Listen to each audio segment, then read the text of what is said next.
মুভির শুরুতে প্রধান ক্যারেক্টার উইকে দেখানো হয়। উই হচ্ছে এই শপিং মলের মালিক। তার সব কিছু গোছালো এবং পরিষ্কার চাই। সে তার শপে এসে একটা সেলফে ময়লা দেখে এবং ব্যাগ অগোছালো অবস্থায় ছিল। এজন্য শপের কর্মীকে সে চাকরি থেকে বের করে দেয়। এরপর সে আরও একটা শপে গিয়ে একটা ছেলেকে দেখে। তার দিকে তাকিয়ে সে অবাক হয়ে যায়। ছেলেটির নাম জায়ান। তখন একজন মহিলা বলে সে একটা প্রোডাক্ট কিনেছে কিন্তু প্রোডাক্টটি ভালো না এবং সে শপের মালিককে খুব আজেবাজেভাবে গালি দিচ্ছিল। উইয়ের ম্যানেজার তাকে এসব না দেখার জন্য নানাভাবে বাধা দেয়, কিন্তু উই দেখে নেয় এবং সে কাস্টমারের সাথে ঝগড়া বাঁধিয়ে দেয়। তখন সেখানে জায়ান আসে। জায়ান এই মহিলাটিকে একটি অফার দেয়, বলে আপনি আমাদের মল থেকে শপিং এবং মেকআপ করলে আপনাকে বিশেষ ডিসকাউন্ট দেওয়া হবে। এসব কথা শুনে মহিলাটি তার ঝগড়া বন্ধ করে ফেলে এবং বলে এই সেলসম্যান অনেক স্মার্ট, সে কত সুন্দরভাবে এই সিচুয়েশনটা হ্যান্ডেল করেছে। উইয়ের ম্যানেজার তাকে বলে এই সেলসম্যানের নাম জায়ান, সে আজই জয়েন করেছে এবং সে তার আগের কোম্পানিতে টপ সেলার ছিল। সন্ধ্যায় নতুন এমপ্লয়ীদের ওয়েলকাম পার্টিতে উই অনেক বেশি ড্রিঙ্কস করে ফেলে আর মাতাল হয়ে সে পুরুষের ওয়াশরুমে চলে যায়। জায়ানকে দেখে বলে তুমি কি আমাকে ফলো করছো? জায়ান বলে এটা জেন্টস টয়লেট। উই বলে সত্যি সে জেন্টস টয়লেটে ঢুকে পড়েছে। তখন হঠাৎ সে জায়ানের উপর পড়ে যায়। তখন অনিচ্ছাকৃতভাবে সে জায়ানের বেল্ট নিয়ে চলে যায়। জায়ান তার পিছু পিছু আসে। উই জায়ানকে জিজ্ঞাসা করে সকালে কেন আমাকে সাহায্য করেছিলে? আমাকে পছন্দ করতে শুরু করেছো নাকি? জায়ান বলে আমি আপনাকে পছন্দ করি না, আমি শুধু সমস্যা সমাধানের চেষ্টা করেছি। নেশা কেটে যাওয়ার পর উইকে ওয়াশরুমে দেখানো হয়। সে মাতাল অবস্থায় জায়ানকে কি বলেছিল এটা ভেবে খুব অকওয়ার্ড ফিল করছিল। পরদিন মলে উই জায়ানকে দেখে। তখন সে একজন কাস্টমারের হাত ধরে প্রোডাক্ট সম্পর্কে বলছিল, যা দেখে উই জেলাস হয় এবং জায়ানকে বলে আমি এখানের সব প্রোডাক্ট কিনে নেব।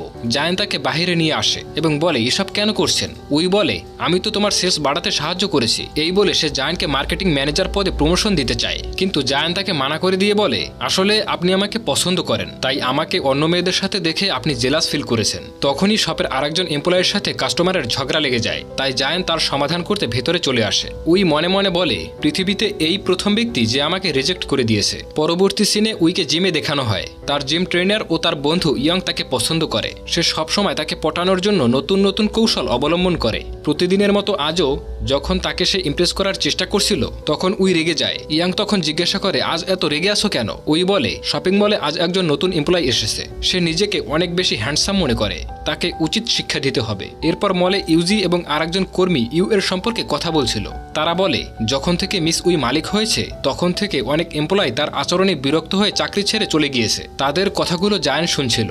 তখনই মলে কয়েকজন লোক এসে ভাঙচুর করতে শুরু করে এবং বলে এই মলের সমস্ত প্রোডাক্ট নকল এবং দামও অনেক বেশি। উই এসে বলে এসব বন্ধ করো আর এখান থেকে তোমরা চলে যাও, কিন্তু তারা তখন উইয়ের সাথে বাজে আচরণ করছিল এবং তাকে মারতে যায়। তখন জায়ান তাদেরকে মেরে উইকে নিয়ে সেখান থেকে পালিয়ে যায়। জায়ান বলে আপনি সবার সাথে উচ্চস্বরে কথা বলেন, এই জন্যই কেউ আপনাকে পছন্দ করে না। কিন্তু উই তার এসব কথা না শুনে জায়ানকে বলে তুমি আমাকে আপনি করে কেন বলছো? তুমি চাইলেই আমাকে নাম ধরে ডাকতে পারো। এসব শুনে জায়ান রাগান্বিত হয়ে বলে আমি আপনাকে সবসময় বাঁচাতে পারবো না, সবার সাথে ভালো ব্যবহার করার চেষ্টা করবেন। এরপর জায়ানকে টিউশন ক্লাসে দেখানো হয়। সে তার বইয়ের মধ্যে একটা চিঠি দেখতে পায় যেখানে লেখা ছিল আজ রাত 8টায় উইয়ের সাথে দেখা করতে এই ঠিকানায় চলে এসো। সে চিঠিটা ডাস্টবিনে ফেলে দেয়। অন্যদিকে উই জায়ানের জন্য অপেক্ষা করছিল। উইয়ের ম্যানেজার বলে জায়ান হয়তো টিউশন ক্লাসে গিয়েছে, এই জন্যই হয়তো সে আসতে পারেনি। এরপর সে জায়ানের টিউশন ক্লাসের সামনে চলে আসে। উই জায়ানকে জিজ্ঞাসা করে তুমি আমাকে ইগনোর কেন করছো? আমার সাথে দেখা করতে আসনি কেন?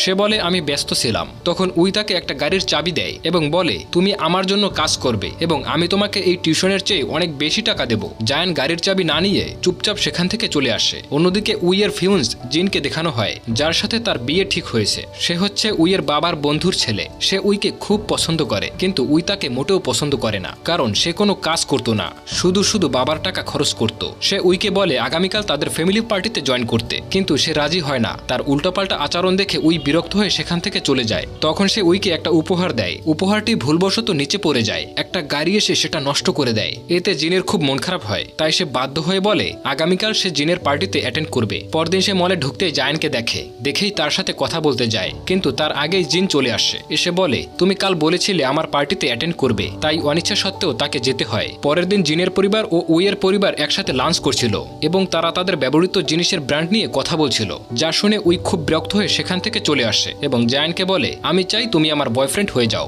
জায়ান বলে আমি আগেই না করে দিয়েছি। উই বলে মাত্র 1 মাসের জন্য হলেও তুমি আমার বয়ফ্রেন্ড হয়ে যাও, তারপর আমি তোমাকে এই মলের ম্যানেজার বানিয়ে দেব এবং বছরে 15 দিন ছুটি পাবে। পাবে। এসব শুনেও জায়ান না করে দেয়। তখন উই বলে 2 দিন সময় দিলাম আমি তোমাকে, ভেবে জানাবে। পরে সে কার থেকে দেখে জায়ানকে একটি মেয়ে জড়িয়ে ধরেছে। পরবর্তী সিনে জায়ানের সাথে সেই মেয়েটিকে ডিনার করতে দেখা যায়। এই মেয়েটি হচ্ছে গুহি, যে জায়ানের ছোট বোন। আর তাদের কথা শুনে বোঝা যায় জায়ানের বাবা ঋণগ্রস্ত ছিল, যা তাকে পরিশোধ করতে হবে। তাই সে দিনরাত কাজ করে। আর গুহির ইচ্ছা সে অন্য দেশে গিয়ে পড়াশোনা করবে, কিন্তু স্কলারশিপ না পাওয়ার জন্য তার মন খারাপ ছিল। তখন সে বলে তুমি মন খারাপ কেন করছো, আমি তোমাকে অবশ্যই বাইরে পড়তে পাঠাবো। অপরদিকে জিমে ইয়ং এবং উইকে দেখানো হয়, যেখানে ইয়ং উইকে পটানোর চেষ্টা করছিল। তাই সে বলে আমি জায়ানকে পছন্দ করি, তুমি প্লিজ আমার পথ থেকে সরে যাও। তখন ইয়ং বলে তুমি যাকে পছন্দ করো তার সম্পর্কে কি কি জানো, হয়তোবা তার গার্লফ্রেন্ড রয়েছে। এটা শুনে উইয়ের গত রাতের কথা মনে পড়ে যায়। তাই সে ইয়াংকে বলে কিভাবে তার সম্পর্কে জানবো। ইয়াং বলে ফ্যামিলি পিকনিকের অর্গানাইজ করো, সেখানে যদি তার পরিবারের সাথে তোমাকে পরিচয় করিয়ে দেয় তাহলে বুঝতে পারবে সেও তোমাকে পছন্দ করে। পরদিন উইয়ের ফ্রেন্ডদের সাথে ফ্যামিলি পিকনিক দেখানো হয়, যেখানে জায়ানের সাথে কেউ আসেনি। উই জায়ানকে জিজ্ঞাসা করে তোমার সাথে কেউ আসেনি কেন,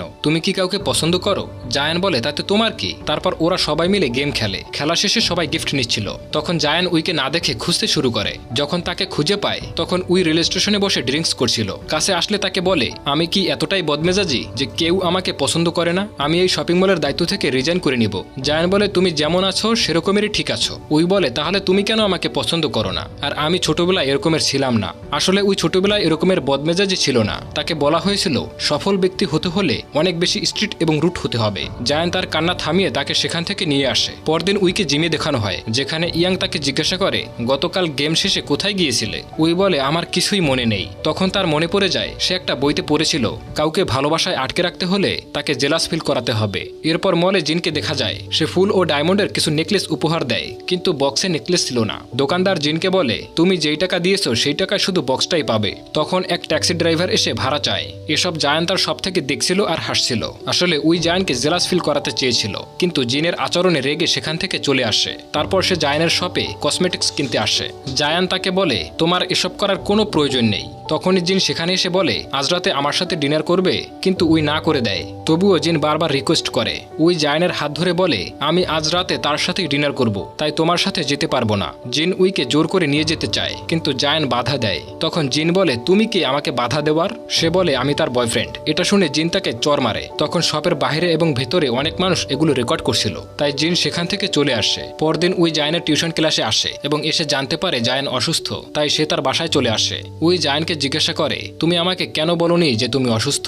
এই অসুস্থ শরীরে তুমি কেন কাজ করছিলে? আর আজ থেকে সুস্থ না হওয়া পর্যন্ত তোমার ছুটি। তারপর সে ইউটিউব দেখে চিকেন স্যুপ রান্না করে এবং বলে তুমি প্রথম ব্যক্তি যার জন্য আমি রান্না করছি। তখন জায়ান স্যুপটা মুখে দেয়। তার খাওয়া দেখে উই একটু টেস্ট করে আর বুঝতে পারে খাবারটা অনেক জঘন্য হয়েছে। তারপর উই যখন রুম থেকে বাইরে আসে তখন গুহিকে দেখে অনেক রেগে যায়। বলে তোমার বয়ফ্রেন্ডের প্রতি লক্ষ্য রেখো, আর সুস্থ হলে তাকে কাজে আসতে বলবে। গুহি তার অ্যাটিটিউড দেখে বলে নিশ্চয়ই আপনি মিস উই, সে আমার ভাই লাগে। এই কথা শুনে সে হতবাক হয়ে যায়। এরপর সে ইয়াংকে সবকিছু বলে কান্না করছিল। তখনই আবার তার সেই বইয়ের কথা মনে পড়ে যায়। পরদিন উই জায়ানের শপে আসে। তাকে দেখে জায়ান কাছে আসে। উই তার সাথে কথা না বলে বরং ইউসিকে বলে তুমি রেডি হয়ে যাও, তোমাকে মলের প্রমোশনাল শুটের জন্য সিলেক্ট করা হয়েছে। তখন জায়ান তার সাথে কথা বলতে আসে। সেই সময় ইয়াং তার মাঝে চলে আসে। জায়ান বলে আমি তার সাথে জরুরি কথা বলবো, তাই তুমি এখান থেকে সরে যাও। তারপর উই ইয়াং এর হাত জড়িয়ে ধরে। এই দেখে জায়ান অবাক হয়ে যায়। সন্ধ্যায় উই যখন বাড়ি যাচ্ছিল তখন জায়ান তাকে বলে তোমার সাথে জরুরি কিছু কথা আছে, এবং তাকে বাড়ি নিয়ে আসে। তার জন্য অনেক ভালো ভালো খাবার রান্না করে।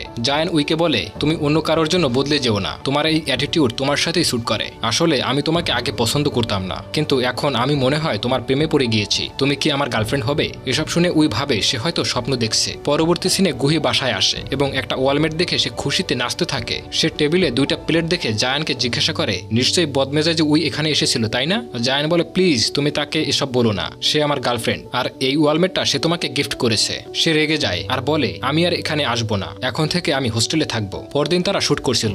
যখনই তারা স্পটটি ঘুরে দেখতেছিল তখনই তাদের উপর মৌমাছি অ্যাটাক করে বসে। তারা সবাই পালাতে থাকে। জায়ান মুখে আঘাত পায়। উই তাকে যত্ন সহকারে ব্যান্ডেজ করে দেয়। রাতে জায়ান উইয়ের রুমে যেতে চায়, কিন্তু দরজার সামনে এসে নক না করে চলে যাচ্ছিল। তখনই উই চিৎকার দিয়ে এসে দৌড়ে তার কোলে উঠে পড়ে এবং বলে আমার রুমে ককরোচ রয়েছে। জায়ান তার রুমে গিয়ে ককরোচটিকে মেরে ফেলে। তখন উই জায়ানকে জিজ্ঞাসা করে তুমি সবকিছু এত সহজে কিভাবে সমাধান করো? তোমার সাথে থাকলে আমার মনে হয় পৃথিবীতে কোনো সমস্যাই নেই। জায়ান বলে, আমি ছোটবেলা থেকে এরকমের ছিলাম না। মা মারা যাওয়ার পর বাবা আমাদেরকে ছেড়ে চলে যায়। সংসারের দায়িত্ব পালন করতে গিয়ে মানুষের সাথে কিভাবে ডিল করতে হয় তা শিখেছি। পরদিন সকালে ইউজি আসে এবং সে বলে সে অসুস্থতার জন্য এই শুটিং সে করতে পারবে না, কারণ সে জেনে গিয়েছে তাদের অ্যাফেয়ার চলছে। তাই তাদের মধ্যে বন্ডিংটা বাড়াতে উইকে বলে বাকি শুটিং যেন সে করে। উই রাজি হয়ে যায়। শুটিং এর সময় ফটোগ্রাফার তাদের ছবি একসাথে তুলছিল না। তখন উই ফটোগ্রাফারের চোখের দিকে তাকিয়ে বুঝতে পারে এ হচ্ছে জিন। জিনকে বলে, তুমি কেন আমার পিছু পিছু লেগে আছো? জিন বলে, আমি তোমার ফিয়ান্স, তুমি আমার সাথে এভাবে কথা বলতে পারো না। উই জিনকে বলে, তুমি আমার ফ্যামিলি ফ্রেন্ড, তাই জন্য তোমার এসব সহ্য করেছি, তাই প্লিজ এখন এখান থেকে চলে যাও। পরবর্তী সিনে জায়ান আর উইয়ের অ্যাড পুরো শহরে দেখাচ্ছিল, আর ইয়ং ফটোগুলো দেখে খুব মন খারাপ করে। পরে জায়ান গুহিকে উইয়ের সাথে দেখা করতে শপে নিয়ে আসে। গুহি তার ব্যবহারের জন্য উইয়ের কাছে ক্ষমা চায়। উই তাকে শপের সব থেকে দামি একটা নেল পালিশ গিফট করে। এরপর জায়ানের ঘরে তারা দুজন লাঞ্চ করছিল, তখন গুহি এসে বলে সে স্কলারশিপ পেয়েছে। গুহি উইকে বলে, আমি অন্য দেশে চলে যাচ্ছি, আজকের পর থেকে আমার ভাইয়ের সমস্ত দায়িত্ব তোমার। এরপর জায়ান এবং উই প্রথমবারের মতো পার্কে ডেট করতে আসে। জায়ান তাকে পার্কের সব আলো জ্বালিয়ে সারপ্রাইজ করে দেয়, আর সুন্দর মুভিটি এখানেই সমাপ্ত হয়।